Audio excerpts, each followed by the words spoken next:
So it's one thing to hear from me as an attorney in the community when people call in asking questions about what it is to be a civilian and having an interaction with a police officer.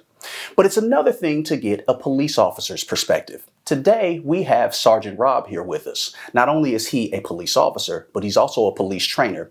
And it would be good to get his unique perspective as to what happens during these interactions. So, Sergeant Rob, we've got a couple of questions for you.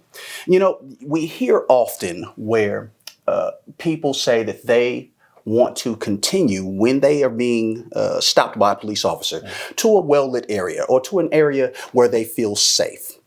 Is this something that you as a police officer can advise? And what are some of the things that can happen when people do, in fact, decide to continue the stop farther into an area and not stop immediately when an officer turns on emergency lights? My recommendation is to just follow the law. And the law says when an emergency vehicle is behind you, that you immediately pull over to the right and stop. The thing that goes on with an officer is figuring out whether this is an unknown risk traffic stop or a high risk traffic stop. Okay. There's no such thing as a low risk traffic stop until the entire encounter is over and you're driving down the road again. So with an unknown risk, the longer you take to pull over and come to a stop, he starts thinking, what's going on in that car?